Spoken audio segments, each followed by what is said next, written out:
2, 1. Hello and welcome to Left Coast Live. It is Tuesday, February 17th. I am your host, Dieter McBusiness, America's favorite white Anglo-Saxon Protestant, gone left coastal. Joined as always by the one and only Stat Pat, stateless patriot of the Central Valley. We are California lefties coming to you with commentary about national politics as well as state politics. But national politics is the name of the game today. My goodness, Stat Pat. We have got a lot to discuss. We're going to finish up today's episodes brainstorming about my upcoming essays, which have to do with the narcissism, ignorance, and hypocrisy of the establishment left, as well as the differences between liberal and progressive. Because I think most of you watching this agree that if more people knew what the differences between liberal and progressive were, that dichotomy would have much stronger meaning in our culture and society, and more people would define themselves as progressive as rather than liberal. Because my thesis, and Stat Pat, you tell me if you agree, and then we'll get into your thoughts of the day. My thesis is that there is no liberal anymore, not in the traditional sense. Bill Clinton killed it in the 90s, and it was replaced by neoliberalism. So, Stat Pat, what's on you? You agree with that, and what's on your mind? Yeah, and we obviously covered it in our reaction to your newest video essay over on your channel, and I honestly couldn't agree more. Like, neoliberalism is the order of the day when it comes to the modern democratic establishment, and what that means is more kowtowing to capitalism at the expense of the working class. Tweaks around the edges, capitulations mostly to benefit corporations and consolidate corporate power and basically protect corporate power in general. I mean, I've heard it said before, but it's worth saying, like, Clinton was a more effective Reagan. Like he got done what Reagan couldn't, and it was the start of that capitulation of liberals to the right, whereas the me and you both agree, the real play, the smarter play is to go back to the FDR style of politics that made the Democratic Party so successful in the middle of the 20th century. Now, we're kind of seeing, we're still seeing the remnants of the Bill Clinton neoliberal school of thought today, and it's very, very unfortunate to see. But that could be deconstructed this way, that way, and the other.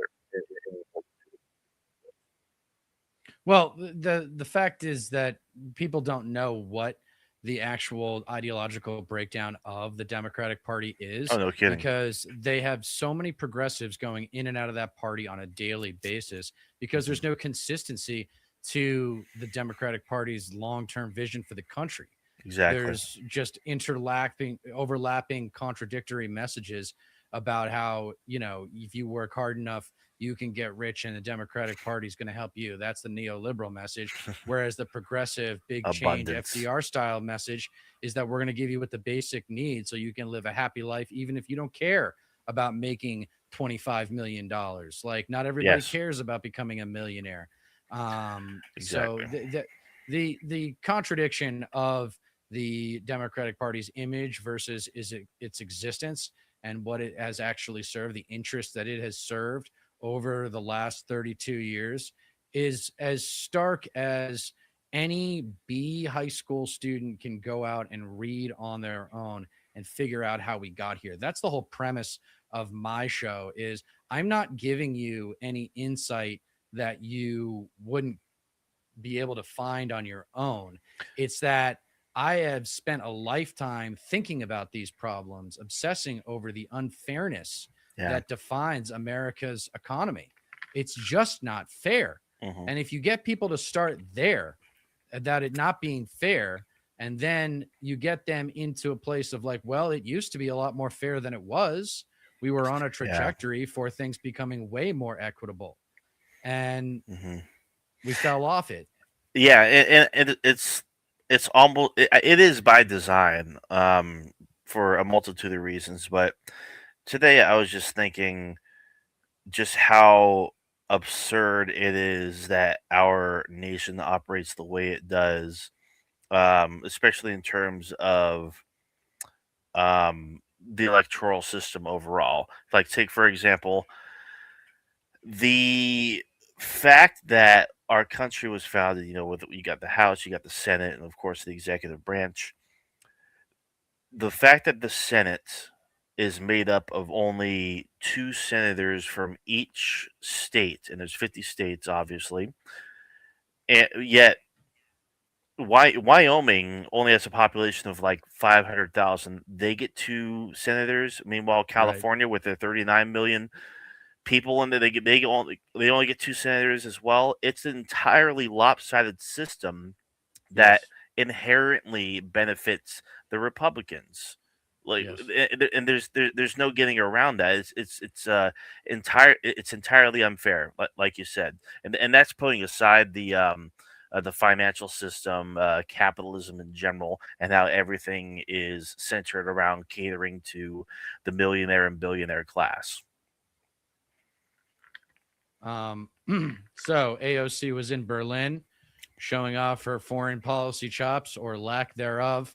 This Mhm. might be a little bit of a source of disagreement between the two of us. I'm glad We'll we've see. got some new viewers. Please like, share, and subscribe if you haven't already. If you're Yes, new to thank the you guys. channel, please check me out. Please check StatPat out. Check out my essays if you haven't already. That's the work I'm most proud of. But today we're talking about recent events and AOC Hmm. clearly signaling that she is interested in being more than just a House of Reps for the Bronx and parts of Queens. I Isn't that believe her so. district? Yeah, Or yeah, is it exactly. Brooklyn and parts of Queens? I can't remember. I But believe mostly the Bronx. I yeah. know, I know at So least that for sure. what was your estimate? So I took a look at both conservative and liberal, I guess, neoliberal coverage of her visits, and I thought that the conservatives, of course, targeted her comments on foreign policy, which was she was just way out of her league, in my opinion. And then the domestic policy stuff seemed to be celebrated by a lot on the left. No, of course. I mean, if there's a lot, there's definitely a lot to unpack with this, and I was thinking like maybe we can just react to the entire speech. I don't think it's pretty long. We can just go through it and just pick it apart, because there's It's no. like an hour and a half. Oh, really? She was she Yeah, I was she watched the was whole talking. thing. She was Yeah, talking for an hour and that's a why half. I'm so she did one sit down for an hour and a half. I think she did another couple sit downs for other periods of time. But yeah, Okay. no, she got a lot of exposure. And Okay. I think she was overexposed. But go ahead. Right. Yeah. I mean, we can use like maybe a highlight reel or some shit like that. But I have seen enough to where if when it comes down to it, if she is going to make some sort of run for a higher office, um, she would need to be a lot more concise on her positions and policy ideals. Because I mean, you go to Munich, you're there to discuss the future and your set of ideals and how your position as a representative of the people, um, can be utilized to put your positions forward, put your ideals forward. And I think she did good for the most part, but if she was to run for a higher office, I think she should hire Mom Donnie's team, because already like there's just an onslaught of people just mocking her and just dragging her because like she says a lot or makes a few flubs and gaffes and shit, and it's just like, so fucking what? I would rather her be a lot more careful with her words than just filling the fucking room with hot air a million miles a second saying nothing, you know? Um, Yeah, but but but you can't deny that she looked really overwhelmed and underprepared. sure, yeah. I mean, it's yeah, new setting and She was not prepped well for those appearances. sure. She was not fully equipped with the knowledge necessary to talk about those issues intelligently. Right. And Yeah. she doesn't want to take a hard line. And I think she was Of prepped course. Yeah. probably And by the neither. Democratic Party establishment. Well, and neither should she take a hard line on certain things anyway. Because like, for one, she's just one representative out of 430 something in the House right now, and it's even if she had an opinion on these things, it doesn't really mean that much if she's not running any sort of campaign right now. It's just it doesn't make much sense to give like a solid concrete answer, especially one that satisfies the establishment in some way or another, because obviously the United States loves to saber rattle. They love to be very um, militarily hawkish. Like, for example, the Taiwan thing. There's not actually a doctrine that we have that says we need to get militarily involved, Right. like in case Taiwan gets invaded by China. Like, there's nothing that says that we are obligated to send our military over there and protect them, basically.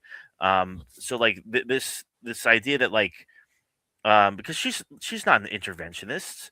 She's not going to be like, oh yeah, no, obviously, like there's going to be nuances to this shit in every situation.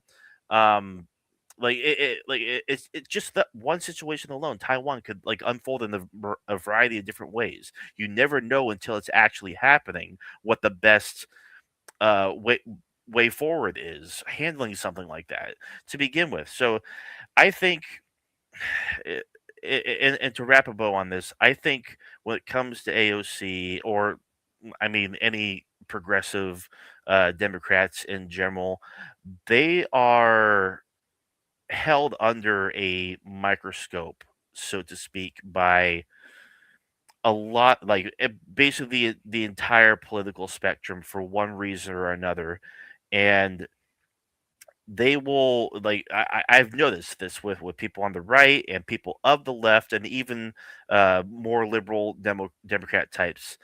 They will pick anything to latch onto, tear it apart, and basically use that to dismiss her entire er, dismiss her entirely, and it's just unfair. Like, she's not perfect, but I think a lot of the reactions broadly are overall too harsh. I thought she did decently from what I saw. She gave decent answers. I really liked what she said about Mark Carney's speech, and we might actually be living in a pre-rules based society, and there's still uh, room for that to manifest itself, because obviously post World War II Nuremberg trials, international law continues to be violated, and a lot of people took that as globalism, or um, the U.S. sticking its business where it doesn't belong. It's like, no, like the world is built on alliances,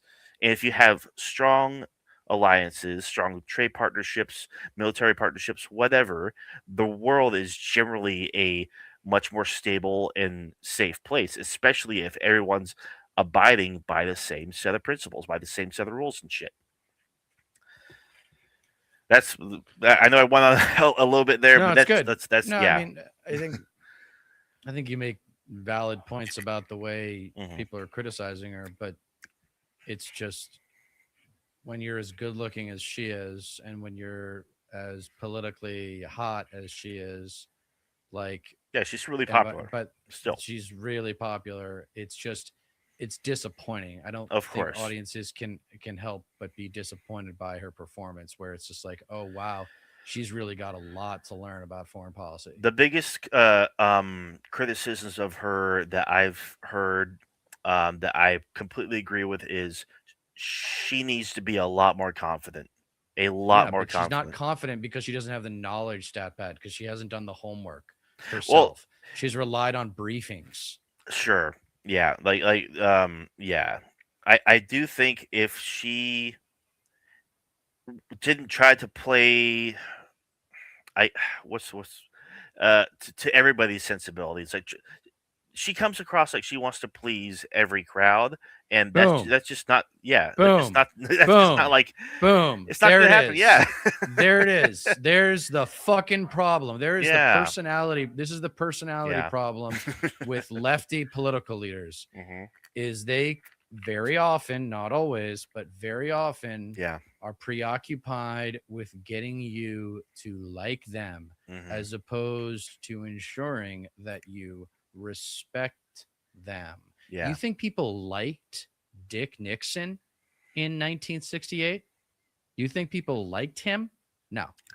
Only the conservative freak shows liked him, but he won that election mostly due to Lyndon Johnson screwing up Vietnam, but The 72 also because election. Yeah. 19 68 when he took office for the first time. Oh, that's right. Duh. I'm And then sorry. he Yeah. won re-election in 72. But they Yeah. went back to Dick Nixon because he was respected. He was Eisenhower's vice president. He had been around for a really long time Yeah. before he was president.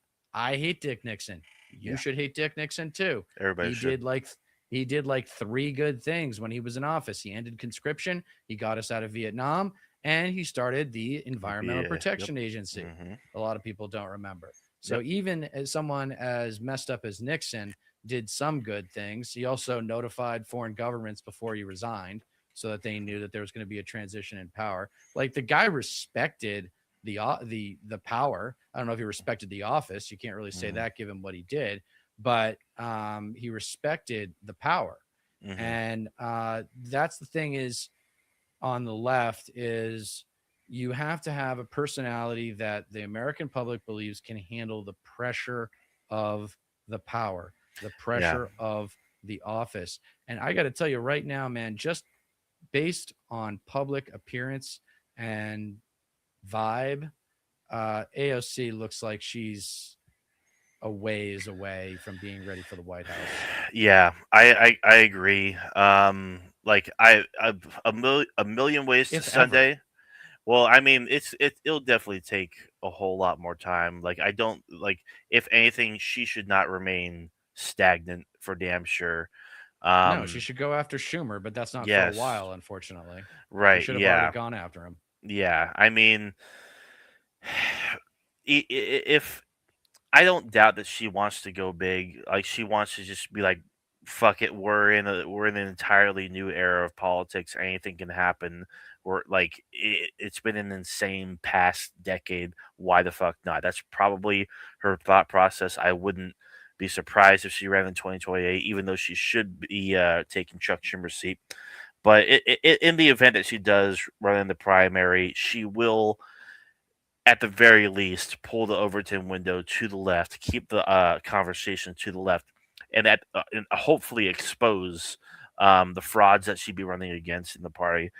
Whereas, like, if she were to do that, you do have Brad Neely, who could run for Chuck Schumer's seat instead, the guy who ran alongside Zohran Mamdani and basically like co-endorsed each other for because of the way the ranked choice voting in New York City works, he would probably be a good senator in the case that AOC does run for president, which I still don't think she should. But she is a better choice than Newsom by far and Oh away. yeah. A million Oh ways to yeah. Sunday. Yeah, Yeah, I'm still searching for the candidate that I'm looking forward to in 2028. yeah, I'll probably hold off on that until after the midterm elections, yeah, but I'm not really thrilled with the landscape of options yeah. that I No, see. not Not really. really Yeah, excited about anyone, to be honest with you.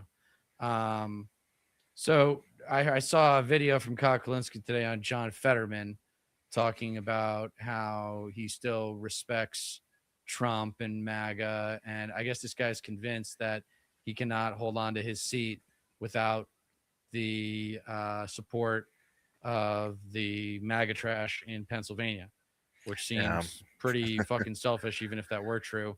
Because he said like Trump didn't violate a court order, and it's like he's violated like over 100 or something. yeah, I mean, Fetterman is just one of many, is just only the most outspoken of many other Democrats who are still caught up and this will, I think, feed nicely into our conversation that would be relevant for my essays, but still caught up in bipartisanship.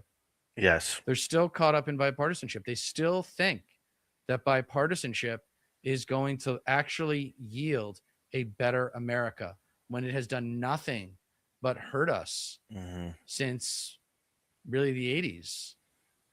Yeah. Yeah. I couldn't agree more. And I mean, he he needs to Like be the politics primaried. of the Hmm. politics of civility, like it's over. People want to see the bully get punched in the face.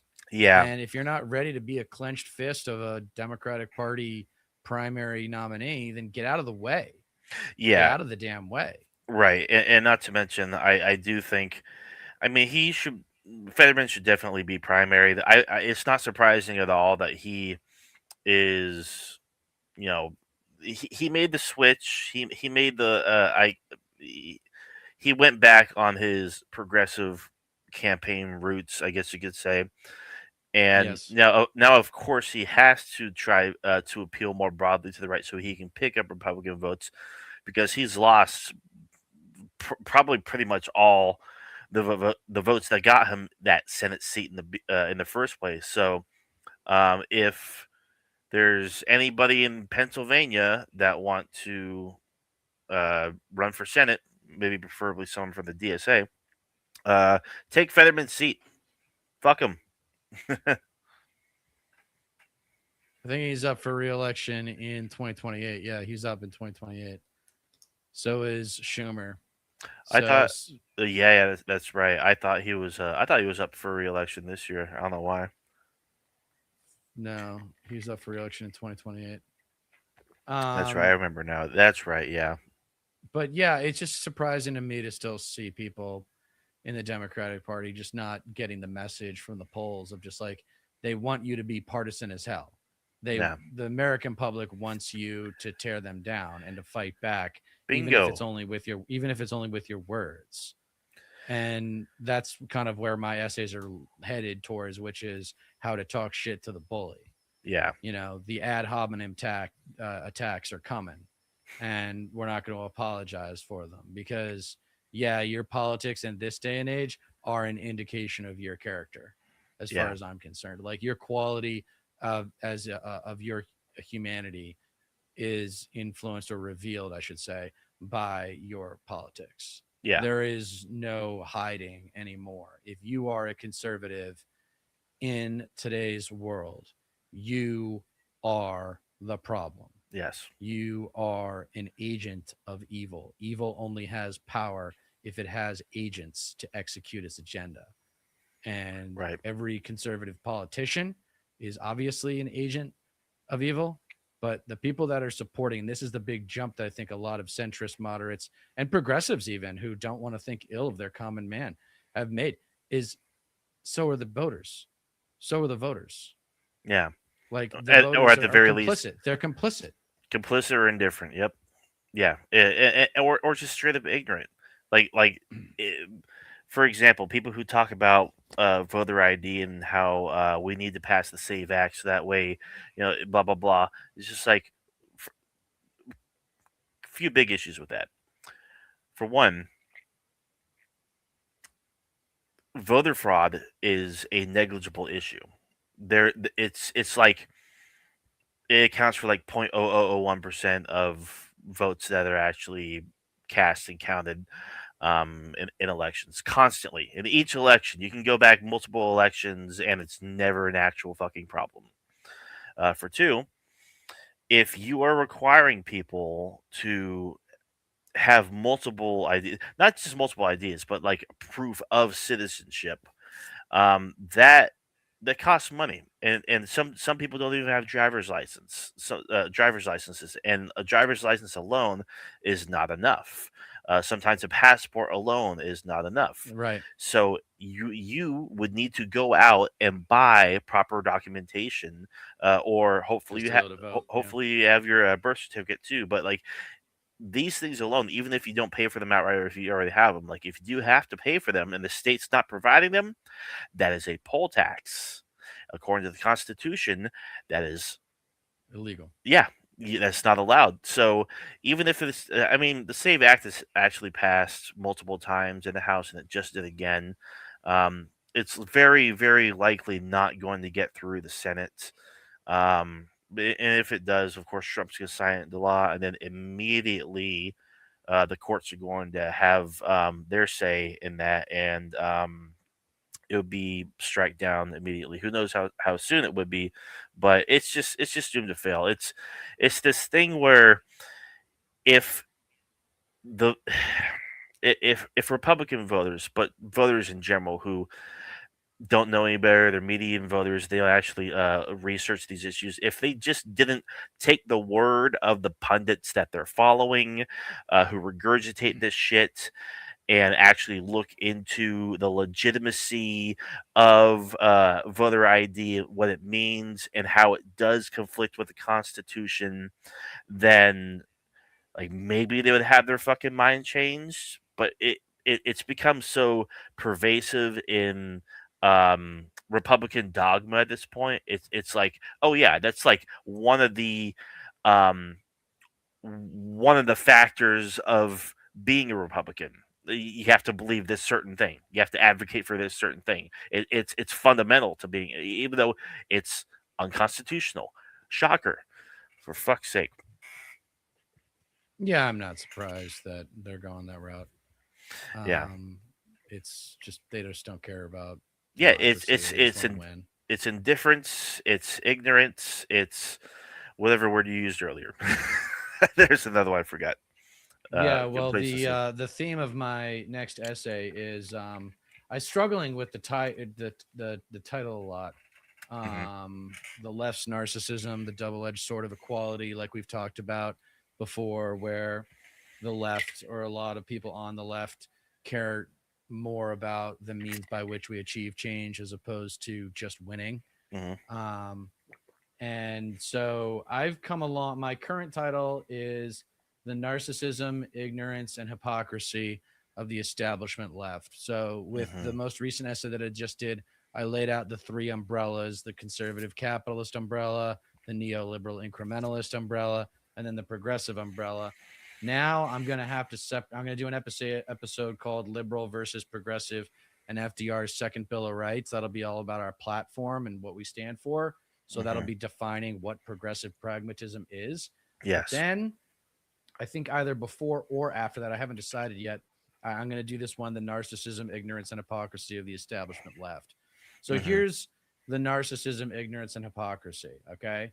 So the narcissism is baby boomer neoliberalism. Like it is going back to Clintonian politics, whether Hmm. it be a continuation of his administration by way of Gore in 2000, or the ultimate limo liberal John Kerry in 2004, and then in 2008 with Hillary Clinton. Okay, yeah, let's get back to more neoliberalism. Let's get back to more greed driven policy. That's GDP. That is what GDP really stands for. I Hmm. just made that up. Greed driven policy. That's what Hillary Clinton represented. And that's why she lost in 2008, because Barack Obama came around and talked about hope and change, but brought her ass into his administration when he appointed her Secretary of State, Hmm. resurrecting the Clinton years Yeah. and keeping them around. So Yep. there's more narcissism that she becomes the nominee in 2016 because it's her turn. And then what happens in 2020? They bring back Obama's VP, Hmm. Joe Biden. God, yeah. More baby More of the boomer same. narcissism. More of the same shit. More baby boomer narcissism. And then even Kamala, his secretary, his vice president, who became the nominee, even Kamala Yeah. was a boomer. Hmm. So you've got Like, a lot of baby boomer. You've got nothing but baby boomer neoliberalism for 32 years coming out of the Democratic Party. bingo. And whereas you've got guys like Bernie Sanders who are trying to like establish a new fresh brand for the Democratic Party since 2016, Hmm. and he bailed out, or he got squeezed out, I should say. Yeah. They fucking, yeah. They wipe their ass with him and toss him aside, and everything. I mean, it's the Democrats for what it's worth, they are a collaborationist party. Like they still believe in kumbaya bipartisanship because they ultimately all believe in the same thing: continue passing tax cuts for the ultra rich that fund both parties, maintain capitalism's uh, uh, control over the financial system.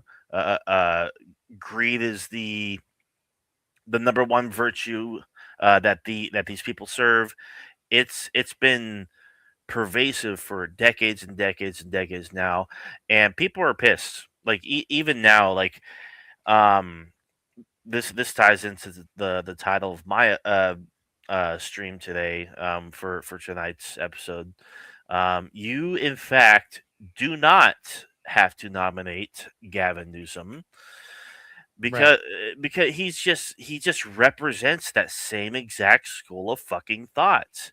Right. And more than anything, what he serves and what the neoliberal establishment serves is this, because this person actually commented on one of Hassan's streams saying, because ultimately, long story short, Hassan went viral recently for saying, like, "Oh yeah, Yes. if it came down if it came down to Gavin Newsom and JD Vance, I'm voting for third party because at that point it doesn't matter. It doesn't matter at that point." And he got a lot of shit from these blue dog, blue Yeah. Blue MAGA, MAGA. Yeah. stupid motherfuckers that are these stupid fucking neoliberals. And one of these commenters said to Hassan, "Can I just say that this isn't about you not being right in your analysis, because he fucking is. It's about trying to damage your reputation with normie Dems who agree with you on policy but are not sure who can beat Republicans, which is their number one goal. They are trying to keep the left from power by saying we don't actually, the left doesn't actually want to beat the right." And this is exactly what they fucking did in 2016 and 2020 as well. It's like, oh well, Bernie's not electable. We need to elect someone who can beat like fascist Donald Trump and shit. It's just like they will blame the left no matter fucking what. Like they are the scapegoats to these neoliberal motherfuckers. Yeah. Yeah. It's We just got a like, long ways to go, but yeah, go ahead. it's just, I don't want this to be a repeat of 2016, but that looks to be what they're trying The to direction we're trying to headed do. in. Yeah. Yeah, yeah, and not to mention, um, when I think this time, like, we've kind of learned from the past. Hey, eco socialist, truth is that progressive will stop voting if we are only given the choice between neoliberals. Yes, because like, Yes. That's yeah, like I'm not fucking beholden to the Democrats. Like I am not a party loyalist. no. Like, I'm a reluctant Democrat. I'm yeah, not a both of Democrat us. and if you look at the polling, the internal polling for the Democrats, most people are reluctant Democrats. It's like, yeah, Like most people yeah, are fed up with this party. They're just like, what happened to this party? And bingo. the people who really do their homework understand that this was a process that started back in the 90s, Yeah. and we need to come to terms with that, which Mhm. means generational change. Like and it's going to take, I think you're going to see a huge wave in 2028. Like Mhm. there's going to be hopefully some progressive victories here in Yeah, 2026, big but time. like Kat Abigazilia in Illinois, But that's the I hope thing she too. pulls it off. That I hope that she pulls it off. But we need more like her, and I think we're gonna get a lot more like her come 2028. mhm. That's the thing now. There are more people running now that have a lefty platform than any other time in the Democratic Party. Like, I mean, just take a look at all these special elections alone. There's been multiple progressives that have actually won, even if they're state races or local races, not quite federal races, but that's still to come. That's still a very that's going to it's going to give the establishment a massive headache for damn sure, because they don't want people in there that they can't control. Control. Yep. Yeah, yeah, exactly. Yeah, no, they want people that are good little soldiers that do what they're told and don't have that's and there you go. So that's more of the hypocrisy. So let's get back into this. So the narcissism is the baby boomer neoliberalism that started in the 90s and how he kept just putting that up in the form of a Hmm. presidential nominee ever since then. We haven't had anyone, including Barack Obama, that did not stand for baby boomer neoliberalism Hmm. since we got that starting in the 90s. The ignorance is the superficial knowledge that a lot of Democratic Party voters have about the party and about the policies. A lot of people who voted for Hillary Clinton in 2016 as opposed to Bernie Sanders did so because they they're weak-minded. They Hmm. they don't have the intellectual fortitude to see that we are capable as a country of doing so much more if we actually have the opposite view of government that the Reaganites had, which is that government is the problem. Government's not the problem. Greed is the problem. Yeah. Unregulated greed is the problem. In a personal level, you want to talk about personal relationships because I think this stuff does have a lot to do with personality and how you interact with others. Uh, Regulated competitiveness, Hmm. right? Conservatives do not regulate their competitiveness. And so that's why they end up with friends who are all just like them. Now, that's going to get me into the hypocrisy part, which is diversity. Hmm. This is the hypocrisy of the establishment left, which is they claim to be the party of diversity, but they do not embrace diversity of thought. They only want aesthetic diversity. Big They time. want minorities and women in positions of leadership, but ultimately they do not want diversity of thought with competing opinions. And in our side, the best argument's supposed to win. Yes. And that's Oh no. Did Dieter's power go out? Oh shit. Oh no. Well, that's not good. Uh, well, I'll keep it going here until he makes his way back. But to piggyback on what he's saying, yeah, like the Democrats just want aesthetic diversity. Like you could be black, Muslim, gay, whatever, as long as you're a neoliberal, as long as you're a centrist. Oh, yeah, no, Dita just texted me power outage. I saw the lights flicker before you lost connection. Damn, well, that's shitty. That sucks.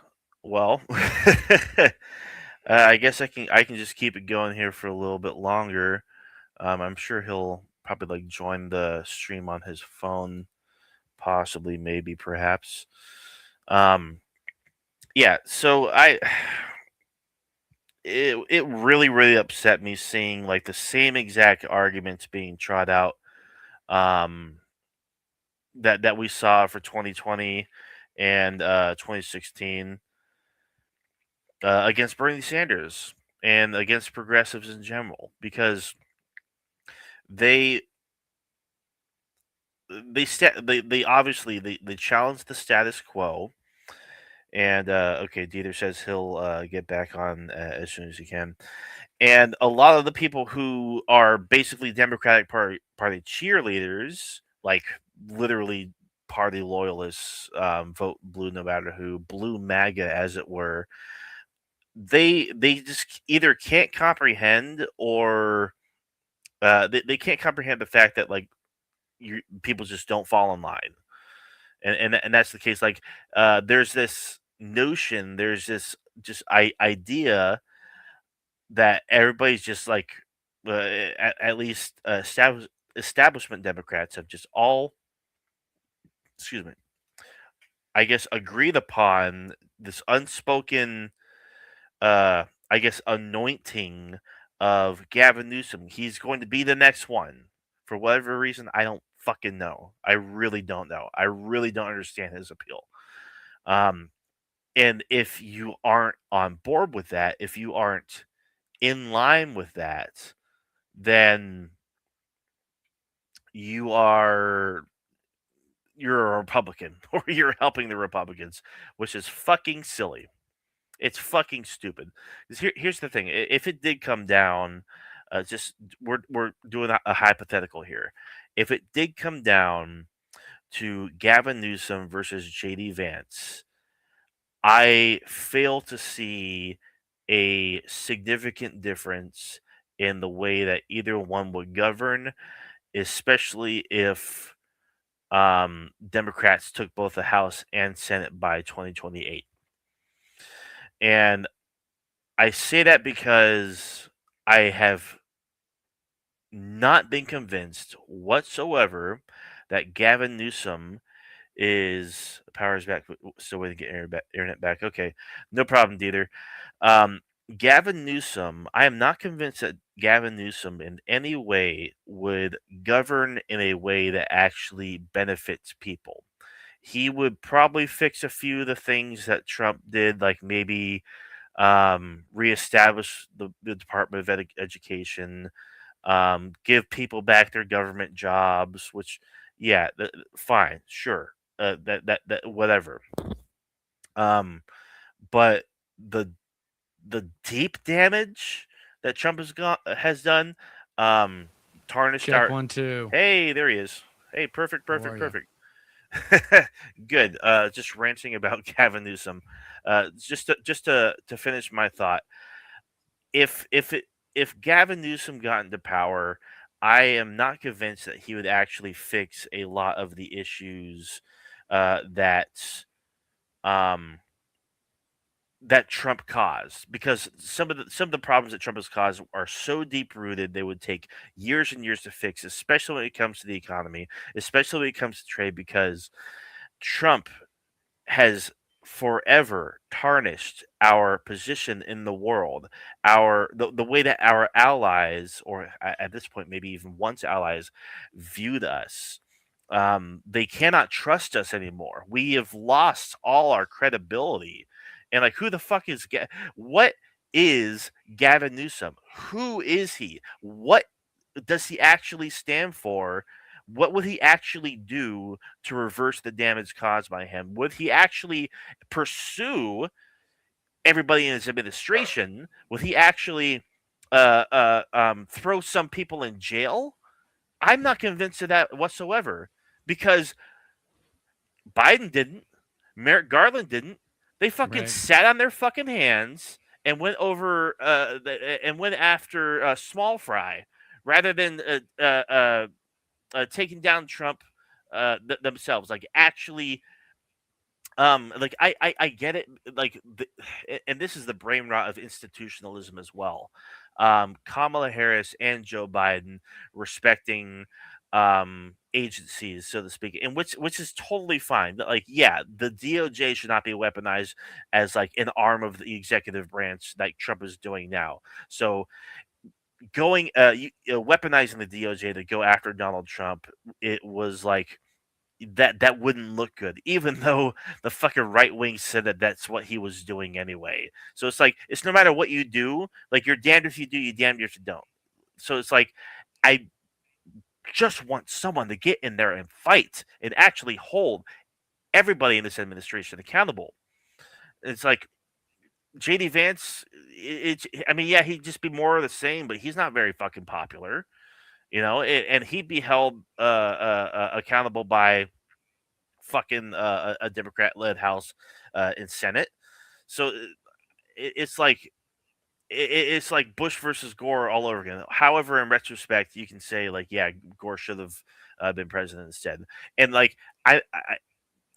if anything, the biggest difference that would be made is, just in case uh, Sotomayor or Kagan were to die in the next 4 years, I'd much rather have Newsom Yeah. pick Of a course. Supreme Court justice rather than Of course. fucking JD Vance. But still, the fact that, like, the establishment is willing to fucking put that out there, and their lackeys, their blue dog, blue MAGA fucking online lackeys, are willing to fucking sacrifice the country on an altar just to get fucking Gavin Newsom in there when the primaries haven't even happened. Like fucking shame actual principal leftists like Hassan Piker just because he won't pledge his loyalty to Gavin Newsom. Like, what about him makes him the most appealing and like, oh yeah, that guy. That obviously is going to be the fucking uh why him? All right, that's enough for me. Let me just clean up a couple of these chats because I think this is important baseline knowledge to get right. So Eco Socialist says 1990s, the 80s is when the rot of neoliberalism kicked in. Both sides that lived through the 80s, apart from the music and movies, it was a grim time for a leftist. Yes, this is true in Yep. terms of neoliberalism infiltrating the Democratic Party, but the Democratic Party wasn't officially neoliberal until Bill Clinton in 1992. And there was a guy named Jerry Brown who was running against him for president in 92. He was the governor of California at the time, and Clinton outplayed him. And it's too bad. Not that Jerry Brown would have been amazing, but probably would have been a lot better than Bill Clinton. That's Probably, for sure. actually, yeah. And it was silent generation and not boomers who gave us neoliberalism. Okay, silent generation politicians, and also the silent generation voting bloc was huge. But I'm talking about the line of demarcation as 1980 because that is when the baby boomers became the biggest voting bloc. So they were complicit in the silent generation's agenda, which was predominantly motivated by people having investment portfolios from which they planned to live off after they retired. And that's why Reaganomics became so popular in the 80s and 90s because they started retiring and one of their portfolios that really not to mention perform well. Yeah, not to mention the silent generation also lived through the Red Scare. Yes. That's right. That's right. But boomers and Gen X benefited. Boomers and Gen X benefited from the great spoils of neoliberalism. That's true. Yeah, they got to it before we did. Yeah, I wouldn't call it fascist light, but I would call it I would call it capitalism light. You know. Yeah, I mean, yeah. Here's the thing too that a lot of people don't understand. But is this true? Hold on 1 second. Groypers love Newscom. That is a red flag for me. Let's not risk. Really? Yes, that can't be true. Is that true? Yes, it's actually kind of really fucking weird. It's. I mean, it goes to like just edginess, not believing in anything. And all of them are like really stupid, but it's It mostly has to do with I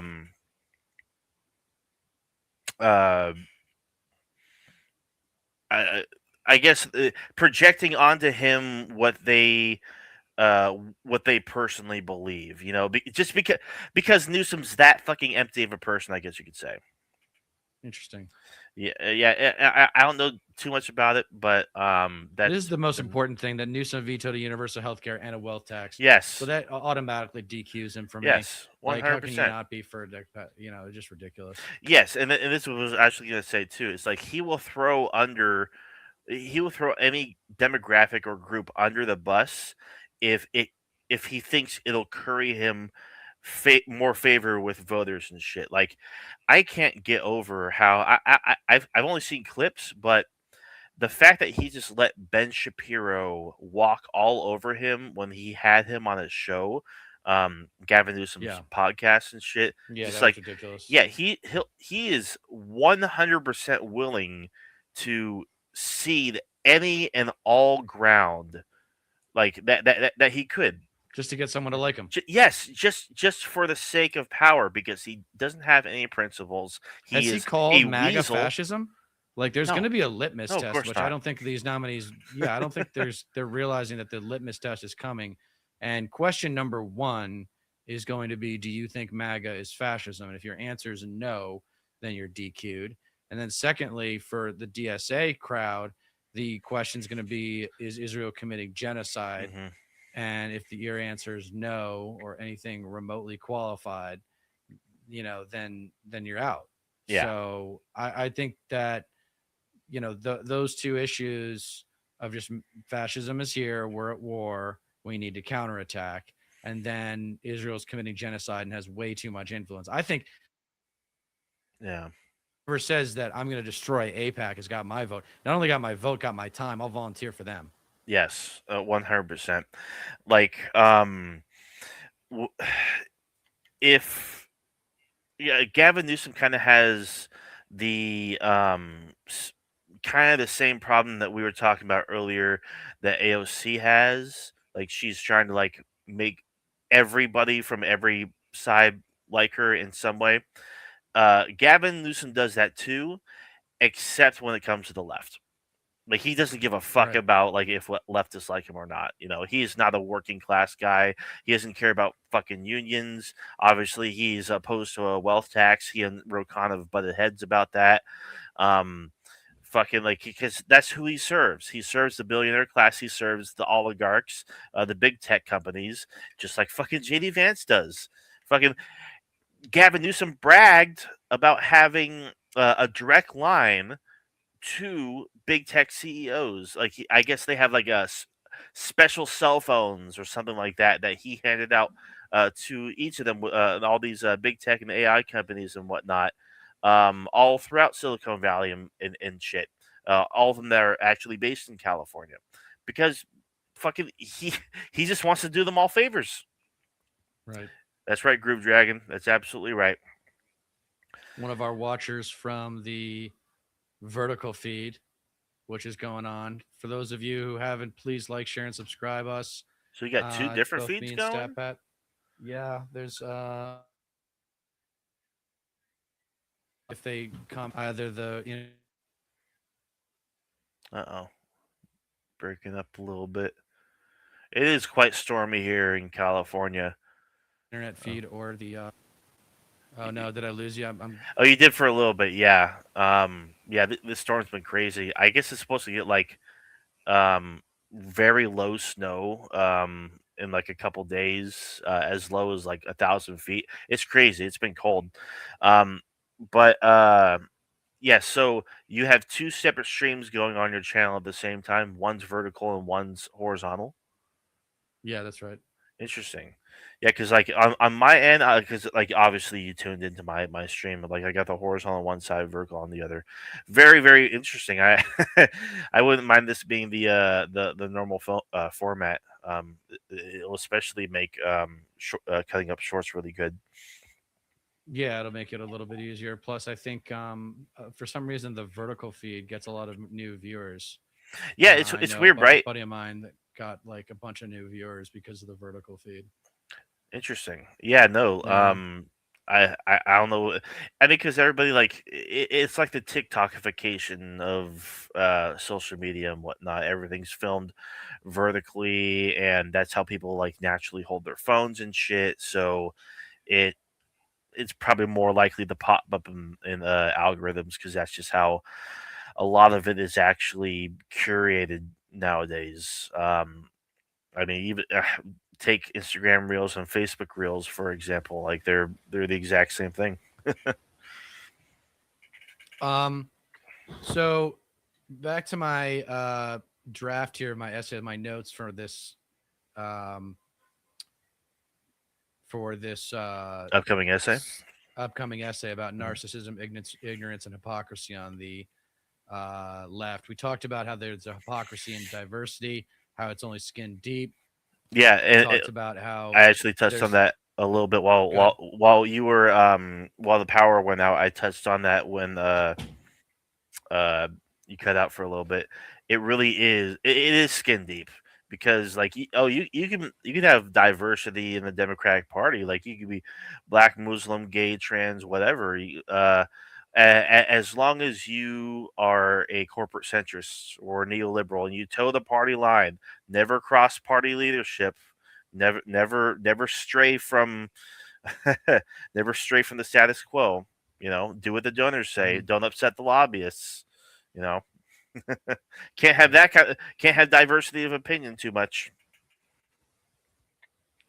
Um, well, so the ignorance was that the bipartisanship is like still the vehicle for successful policy. The narcissism is the presidential nominees for the last 32 years, but also the narcissism is equality, Hmm. where we think that anybody and everybody can hold office. Mm-hmm. And I just don't think that that's true. I think there should be talent evaluations. Yeah.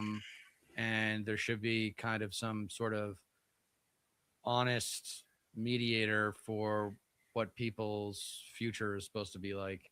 Yeah. Let me see. Yeah, that's the method by which we achieve change can sometimes sabotage that change if it's not, you know, bold enough. If we get caught up in like, oh, it's not a perfect way of going about it. Like, for example, I want to bring people together. How many times do you hear that during campaign season? I want to bring people together. It's like, well, no, I want to bring everyone together that's not MAGA. That's the new message, right?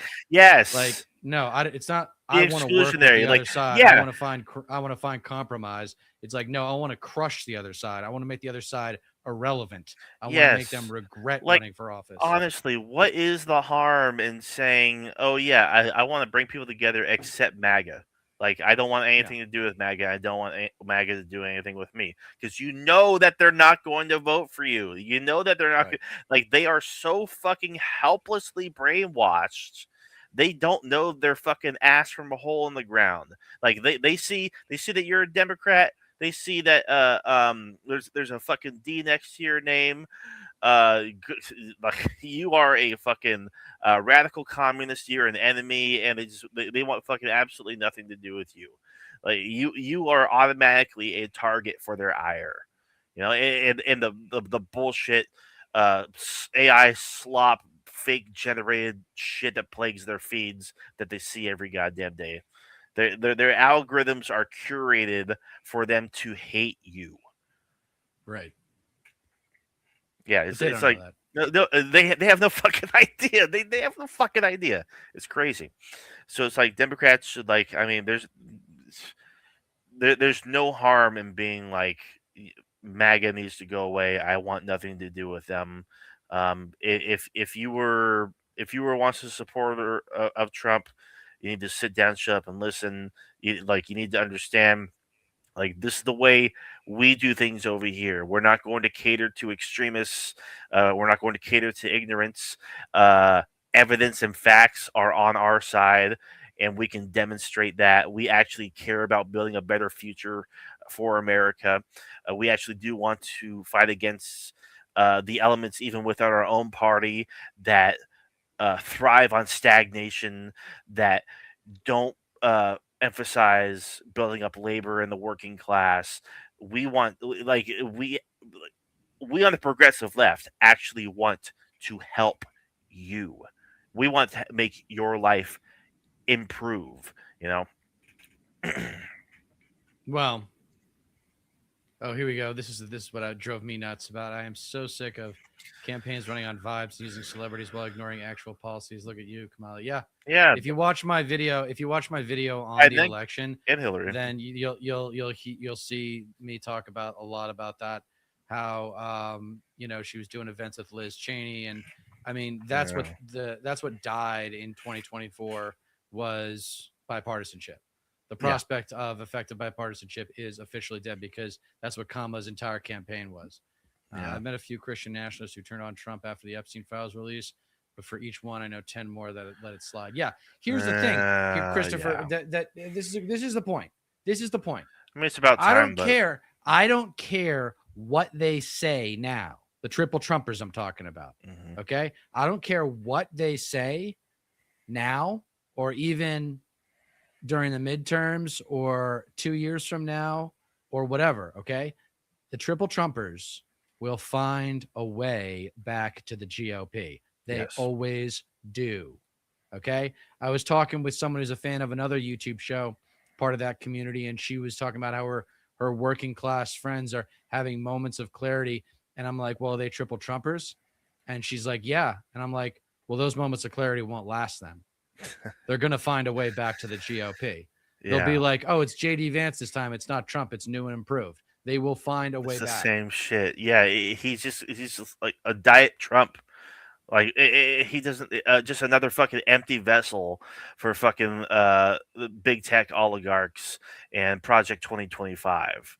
Like give me a fucking break. It's a new coat of paint, but it's not the crassness of fucking Trump. It's I it's so mind blowing how after all this time, like now that like the actual evidence is out there, and the left and the liberals have been screaming about this for years and years and years. It's like, why did it take so fucking long? Because like now we actually have files released by Trump's own DOJ exposing so much of it. The fact that Russia Gate ended up being fucking real, and Trump is compromised by Russia. The fact that Trump is compromised by Israel. The fucking fact that Trump was associated with this guy, and countless other people were associated with him as well after he was convicted in 2008 of sex trafficking and soliciting sex from underage girls. Like that is like eh, that can't be lost. That can't be lost upon all this shit. And it's like you have to choose one or the other. It's either you support the GOP or you're a Christian. Right. Yeah. Period. It's that fucking simple. Yeah, and Latino Funes gets it. Like, I don't think this, again, a lot of the stuff we offer here, guys, isn't like, mind blowingly brilliant. It's just a lot of stuff that comes from having thought about this stuff for a while and coming to terms with the darkness. A lot of people don't want to come to terms with the fact that America is a really dark place right now and has been on and off for the last 10 years. Yeah. And if you're friends with people from other countries, they'll all tell you the same thing. If they're educated, they say that we are witnessing the natural implosion of a dominant economy of its day. Yes. This is what happens when you have an economy that comes along and crushes it for a long period of time, or in our case, it's a short period of time, and then they implode because the growth, the prosperity that comes from all that growth is not evenly distributed throughout the population. Bingo. Ergo, the population revolts. Bingo. The population implodes. And Yeah. it can be a good thing. It can be a good thing, and we can come out of it stronger if we shed the leaders. Yeah. This is what I'm talking about. This is like where a lot of lefties are afraid to go, is the personal attacks. If you're a baby boomer conservative or a baby boomer neoliberal, if you're a baby boomer politician, period, I don't want you in the game. Mhm. Get out of the game. Yeah. Go be a party elder if you want, but I don't see any value coming from you holding office. Yeah. I mean, even Obama, when he went on Brian Tyler Cohen, was like, "Oh yeah, the olds need to go. There's too many old fuckers in the party." I should do a reaction to that. Yeah. All right. Well, that's about an hour. Do you have, how do we ban fascists from holding positions of power? That's a good question. We can't in our in our society. Unfortunately, we can't do that. That's the thing. Like, yeah, because like ultimately, when it comes down to it, the left does value democracy, and the thing about democracy is it is incongruent with capitalism. And when capitalism runs the entire system, it's constantly in it's constantly fighting with democracy and democratic values and shit. But ultimately, that is what needs to be the bottom line. Like democracy in and of itself needs to triumph, so that way capitalism loses as much power. Because like capitalism and fascism is like buddy 101. Like that has been um that has been the case for decades and decades. Like there's a saying, cut a liberal and the fascist bleeds. The problem with Democrats, and this has been perceived by leftists, rightfully so, for years and years and years now. The Democratic Party will gladly go along with fascist sentiments, basically ceding ground to their talking points instead of holding firm, standing behind labor, the working class, and actually protecting the most vulnerable among us. Because we've seen it time and time again. They will sacrifice the most vulnerable among us just to appease the right. And while that happens, the Overton window continues shifting further right, because just both parties care too much about the goddamn culture war, and it's just a distraction from how we are all getting economically fucked by both parties, and both parties are funded by the exact same people to keep that shit happening perpetually. Right on. Well, that's pretty good for today. Yeah. I think that's a good place to end on. I did want to ask you something Yeah, before we take sure. off, and thank you guys for joining. Obviously, subscribe to both of our channels, Stateless Patriot and Dieter McBusiness, and also follow us on Instagram and Blue Sky. Have you? We've talked about Game of Thrones before. Have you watched the new series, A Night of the Seven Kingdoms? No, is it good? It's actually really fucking good. It's Good. actually. I don't. Did you ever watch House of the Dragon? Yeah.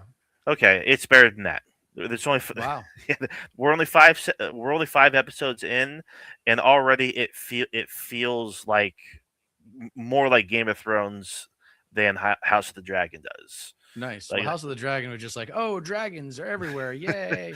yeah, Like, you know. it's a decent show. Like, I'm still waiting for season 3, but this new series, because I kind of wrote it off. It was just like this another. Well, the way Game of Thrones ended was historic. I don't know if Hollywood's. Mhm. I don't think Hollywood's still recovered from the failure that was Game of Thrones season 7. Right, yeah. Or was Well, it season 8? I don't even Season 8, remember. yeah, it was. Season 8. Yeah, but because I kind of wrote it off because it's like, I mean, this might just be like a throwaway series. Hell yeah, yeah. Tune into this space as well. Um, but I started watching it because I noticed a lot of people like really praising it. Like, oh wow, this is actually like really fucking good. So I was like, okay, I guess I'll check this out. And the hype is real. Like, it starts off a little slow, but as it goes on, you're just like, oh, like you start noticing familiar things, and we're on like a major cliffhanger right now, and we're all waiting for episode 6 because episode 5 is fucking incredible. Absolutely, Nice. Well, I'm looking forward to binging it. yeah, thank you, reference frame. Really appreciate it. And here's the thing too: episodes are only like half hour plus. Right. I Yeah, saw that. Yeah, they're not even a half an hour. yeah. So they're in and out, no problem. And what a really cool little factoid. On IMDb, episode 5, which is the most recent episode, is one of the only episodes in television. I think probably the only one next to Ozymandias from Breaking Bad that has a 10 out of 10 rating. And I was like, "Holy shit! Really? That is an unbelievable fact, honestly." Maybe as time goes on and more reviews come in, because like it was at like maybe like 1.3 thousand, it might go down. But I mean, it really is fucking incredible. Either way, worth your time. Awesome. I'll check it out, man. I love it. Oh yeah. All right. Well, thank you guys for watching. As StatPat said, I will be on this space and on here tomorrow at 4 o'clock Pacific, 7 p.m. Eastern with my buddy Alex Haha of Devil's Advocate Productions. And I'm going to try and go live more frequently, like on a more of a daily basis if I can. But it's hard, man. Like, I it's get just it. hard. I get But it. Yeah. until then, I'll let you have the last word, StatPat. But until then, my people, please remember that you don't get change in America by asking nicely. Thank you all so much. Make sure you guys are subscribed and check out Dieter's channel and his appearance on this space tomorrow. See you guys next week. All right, y'all. Peace.